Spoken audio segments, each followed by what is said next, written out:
Good morning and welcome to another episode of the CEO Story. We have got a very interesting one today. We've got Andrew Kroeze, who is the founder of Tribe of Buyers. Andrew, thank you so much for joining us. How are you doing? I'm doing great, Casey. Thanks for having me, brother. No, happy to have you. I've known you for a while, been following you even longer, and love to constantly see the positivity that you're putting out there. And the real difference that you're making, so well done to you. Can you just share a little bit about Tribe of Buyers and what you guys do? Yeah, so we are a coaching business that helps coaches scale their business past seven figures. We focus more on delivery and operations and building out a lean team of A players to scale our clients' businesses. So we have the whole marketing strategy, we have the sales strategy, but we feel like in this space that there's not enough talk around systems and hiring and team and actually driving results for clients, which we found better our client results are, the more clients we get through referrals. And we have a pretty awesome referral system. And that's where a lot of our revenue is generated. So that's what we really focus on is the operations and delivery side of things. Yeah, amazing. Very similar to the way we've grown our business. As you get some great results for people, they keep talking about you, refer you in, and before you know it, the avalanche has started and you're just making such a huge impact. So congratulations on that. Let's kind of rewind it back to earlier times. So how did you go about creating a multiple seven-figure business? And let's just break that down into more actionable steps starting earlier in your career. Sure. So I started out, we'll start in my early 20s, where I was working in Chicago. I was doing cold calls, selling for a CRM customization company called Sonoma Partners. And I hated that. I hated just sitting behind a desk and working for somebody else. Just like all the other entrepreneurs out there. And I ended up coming across a webinar by Tai Lopez initially. I bought his program, wasn't that great, but it gave me the motivation to ultimately start my own thing. So I tried e-commerce stores. I tried running my own social media marketing agency. I tried trading cryptocurrencies and all of that stuff. And nothing really stuck until I joined a coaching program for agencies, Dan Henry's program back in the day. And that's where I found my community. I found my tribe. I found the people that were on the same path I was. And it was less about the course that I bought into or the coaching program, more about the people that I surrounded myself with in that program that helped me scale. And I struggled right off the bat, made a lot of mistakes, but within about 3 months, I started gaining traction because I just put my head down, was working 50, 60 hours per week. Let me stop you right there then, Andrew, because I think we've went through a lot in a short space of time there. So initially, you were working at a call center, just doing cold calling, right? Which is not exciting by any stretch of the imagination. But you had this desire within you to want more and kind of take it to the next level. So you seeked out a mentor or someone with experience that had gone from where you were to kind of where you wanted to be, and you bought his course. So you first invested in yourself, you put faith in, money in, and then effort. And although it wasn't always great or it wasn't amazing, it managed to get you to that next step, right? So there's a few different steps even within that. One is figure out what you want to do, take action, and then execute on that action, right? And then, like you said, you tried multiple different things. So just because it didn't necessarily work the way you intended it the first time, don't give up. Keep trying, keep pivoting, adjusting, and then after that, you tried something else, and then you created a network around you that was able to get you where you wanted to be. Am I paraphrasing that correctly? Yeah, no, you nailed it on the head. And the best investment we're ever going to make is going to be in ourselves, because true wealth is skills and network. And that's what I was investing into, the skills to build an agency, and the network of people who are on the same path as me or have already done it. And that's what really accelerated my growth and the belief and the confidence within myself, because I was surrounded by those people and I had the roadmap for it, right? So I did that, and business went well. I did a little bit differently. I was a good door-to-door salesman. So that's how I initially sold my agency packages. And that's how I started to take off. I started doing 10, 15K per month. And I was just documenting my journey on my personal profile. And I kind of stumbled upon what we call building a tribe of buyers by just documenting my journey of building this first business that finally gained traction. And people started following me on my personal profile because I was engaging in other Facebook groups as well. And about after a month, I was asked by a bunch of people, "Hey, do you have a mentorship program or a coaching program? Do you have a course?" And I didn't, but I ended up launching one. I put up one post and made $6,400 in one day. And I was mind blown. It was just a post saying, "Hey, I'm taking on 8 clients to walk through my system of how I'm clients by going door to door." I called it stupid, simple client acquisition at the time. And that was an epiphany moment for me when I made all of that money in just one day, because I was struggling going door to door and hustling. And then the key was building the tribe of buyers, which I didn't know what I was doing at the time, and making a call to action for an offer. So that's basically what we've done for the past 3 years to build a multi-million-dollar business. Is we built up our tribe of buyers. We have over 22,000 people in our Facebook group now, and we we nurture that audience with premium content, and we have call to actions in there that drive people to our offers or a strategy session for our offers. And that's really what's built our business, is having that tribe of buyers, creating those amazing offers, and putting call to action out in front of our audience. That's awesome. That's awesome. So talk a little bit about that moment in time where you made that 6,500 in one day. How many weeks worth of work would that have been when you were in that cubicle selling cold calling? That would have been at least 3 months of work. And I enjoy coaching way more. So the work at my old job, it just would have killed me. So that's crazy to think that, once you build that level of trust and people buy into something bigger than themselves, they could see that instantly and then execute on that. So let's talk a little bit about building an audience. You touched on it a moment ago that you've now have this huge audience that you've added value to, that you cultivate and that you're constantly adding value to. If you rewind it all back, what was some of the key things you did at the beginning to kind of get those first few people in and build a culture of that group? Mm-hmm. So I didn't have any other lists. If I had a large email list or a large YouTube following or Instagram following, I would just send them into a Facebook group right now and start nurturing people inside of a Facebook group. But I was starting out with no list. So I wasn't even doing this strategically at the time. Now looking back, we've created the system around it. But I was engaging in other Facebook groups where my target audience was at. Then they would click on my personal profile, come to my personal profile, and I was just documenting my journey. I was doing Facebook Lives.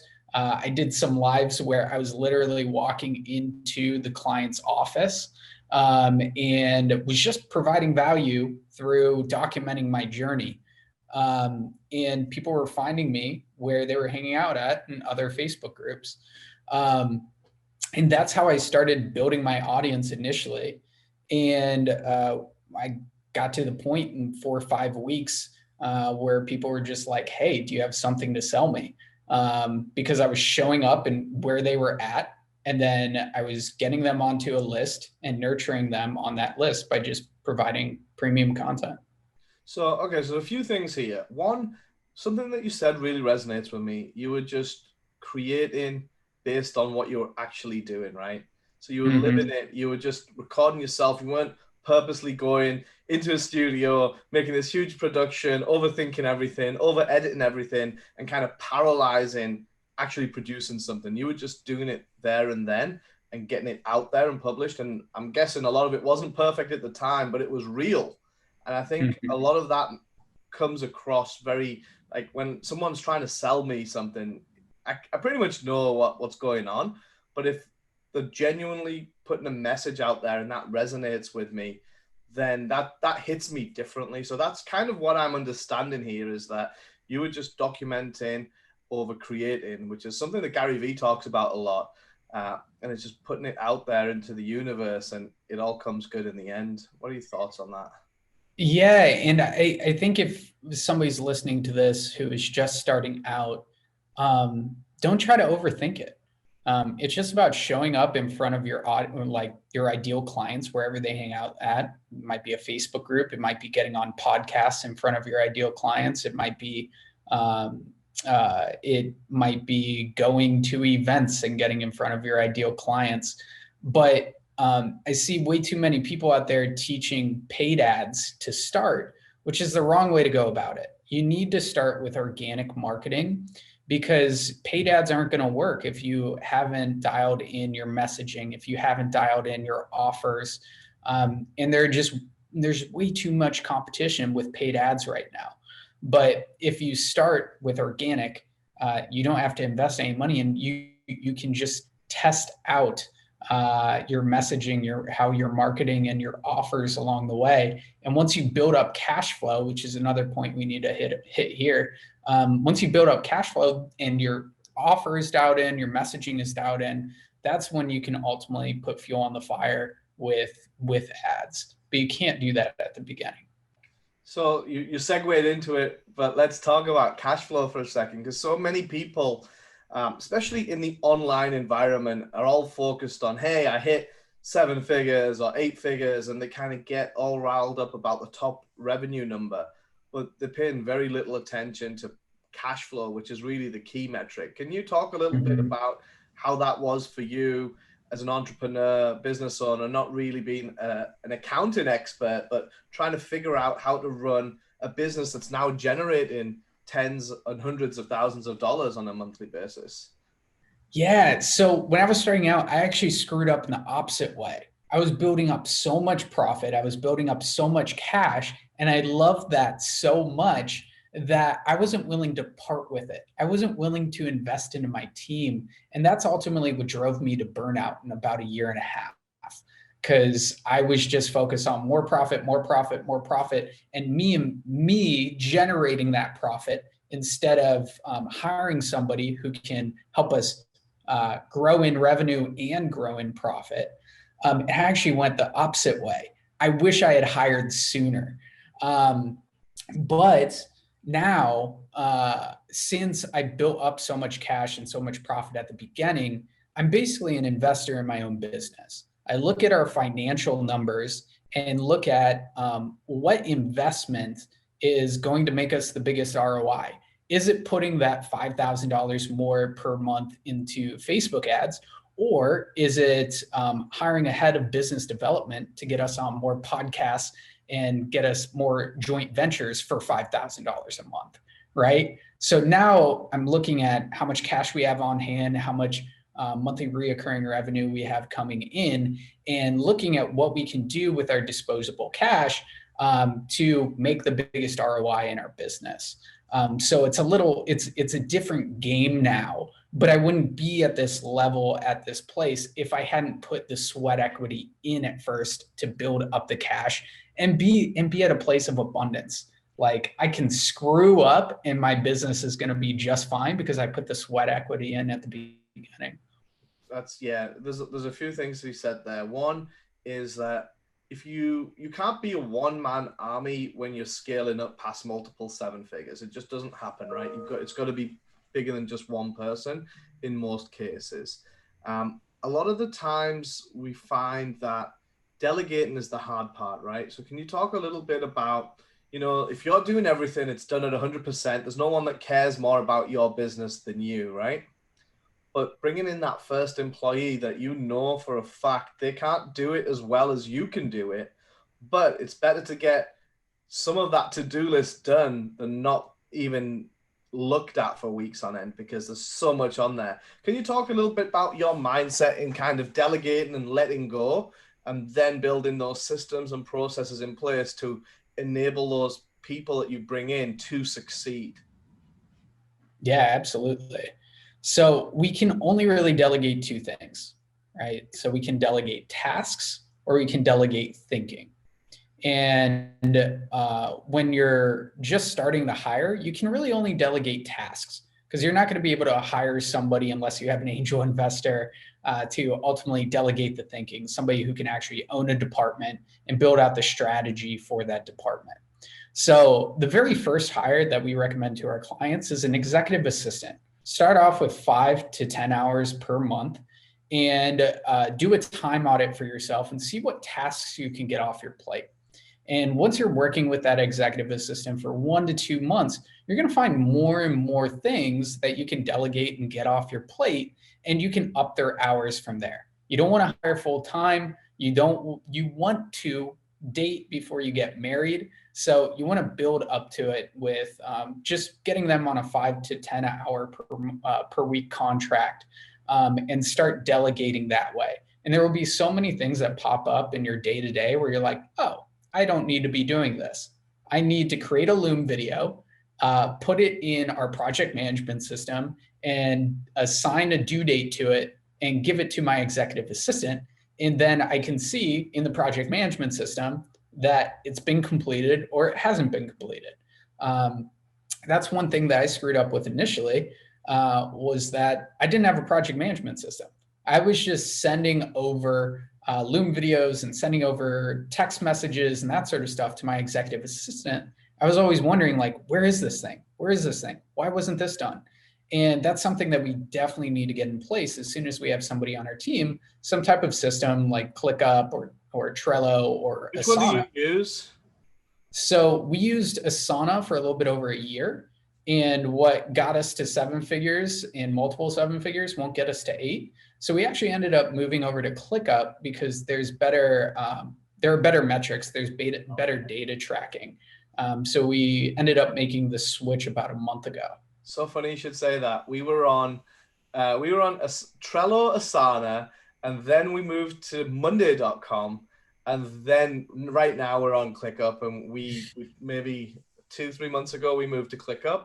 We're still kind of figuring it out, but yeah, I think there's a lot of good things that you said there. So one is you need to have a bunch of standard operating procedures or workflows, or as you scale up these assistants, whether they're virtual or in office or whatever, you need a bank of documents that they can follow that system and the process, so that if they leave or they move on or get promoted or whatever happens in the business, the next person coming in can hit the ground running. They know exactly what to do, how to do it.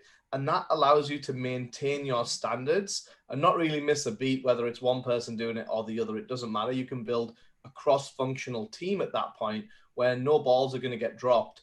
And the task also is highlighted on a dashboard or a KPI list, so that when you're thinking, hey, where is this document? I sent an email a week ago. It's all in one place. It's easy to access. It's easy to get to. So you don't have to worry about small admin things being done, and you can worry on the bigger picture stuff. I think kind of a good way to phrase it is you're working on the business rather than in the business at that point. And that's one of the steps to get there, right?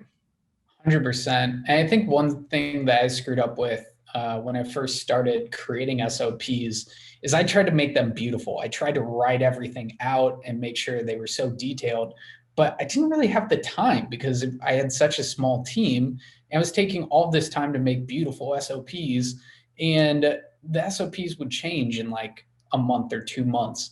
So what I started doing that helped us really scale and get more stuff off my plate was just filming a Loom video or a screen share video of what I was doing, and then giving it to my team member to delegate that task, and then having them write it up, having them do the task, and then own the task and write up the SOP for the task.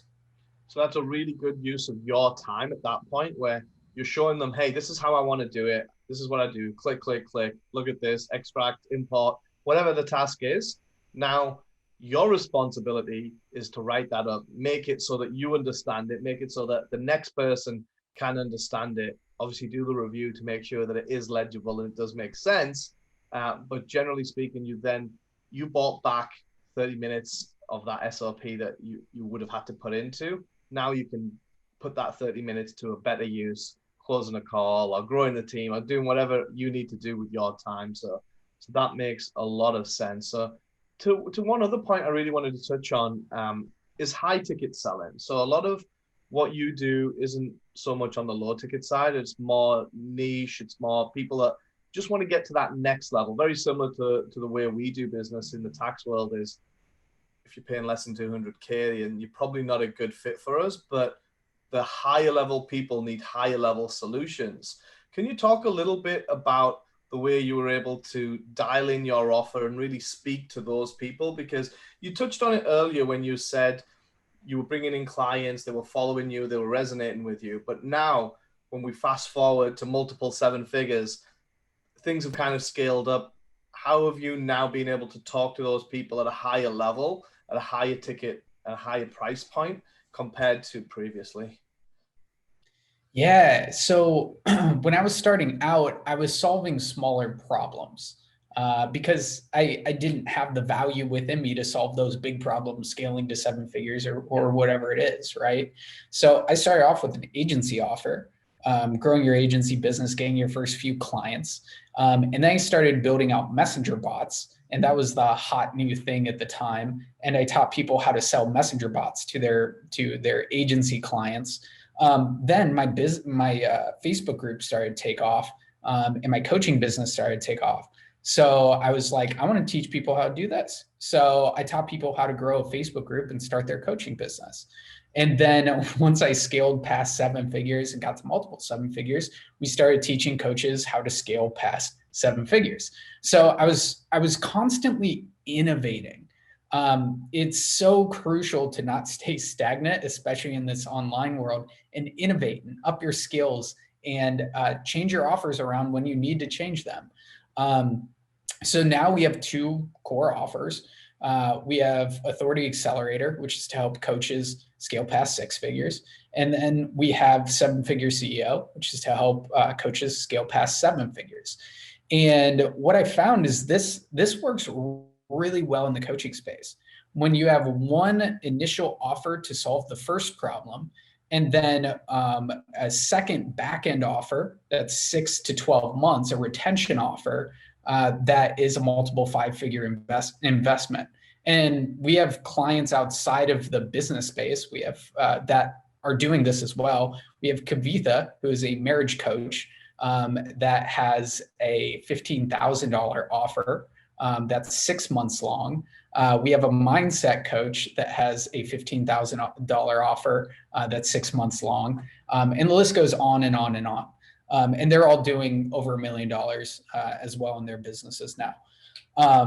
But this structure, this offer structure works really well because your initial core offer, ours is 3 months long, our program. It solves the first problem, gets those initial people in that are kind of just starting out or just like trying to get traction in their business. And then once we build up value and equity and get them results in there, they bump up to our seven-figure CEO offer. And we retain our clients.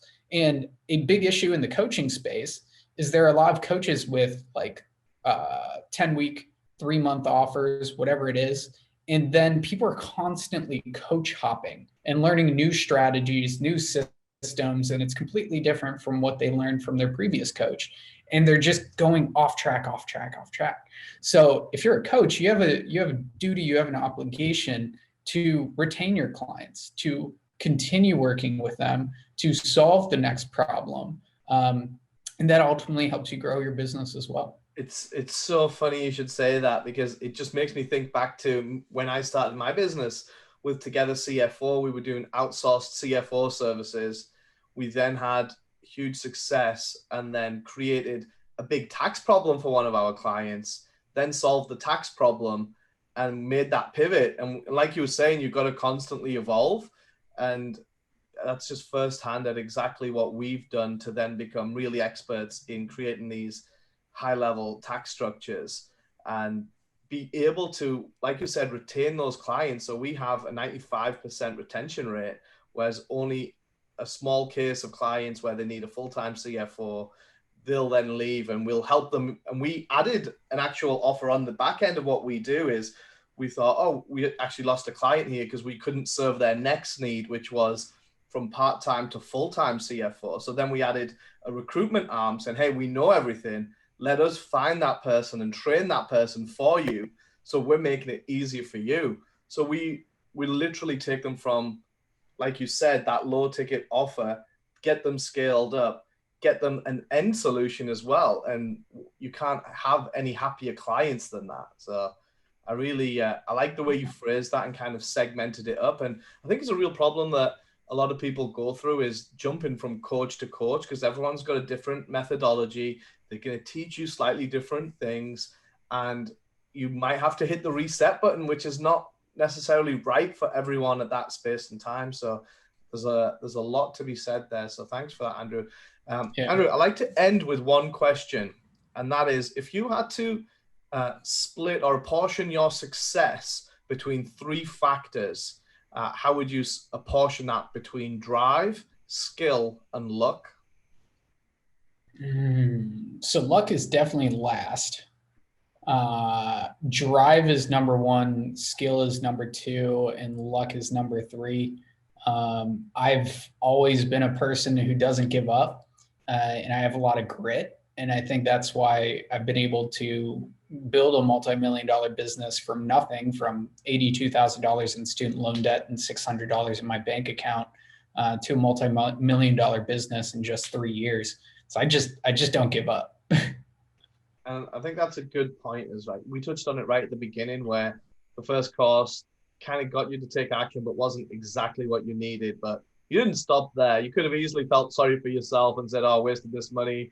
This douchebag took my money." But no, you kept going. And that perseverance and persistence, I think, is key to success in anything, because so much of the time right now, people think it's just a straight curve up and from here to success is a simple line, but it's just not the case when you speak to anyone who's been successful. There's so many ups and downs, and thank you so much for being vulnerable and sharing a lot of them with us.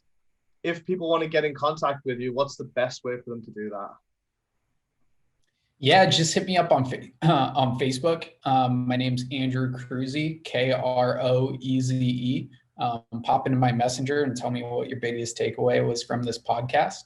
And then we also have, I'm on YouTube as well, Andrew Kroeze, Kroeze. And our Facebook group is the 7-Figure CEOs community. So just type that into Facebook as well, and you can find us. Thank you so much. We'll put the links to all three of those below just to make it easy for people. Andrew, thank you so much for your time. You've been amazing. Take care. Okay, see you. Thank you.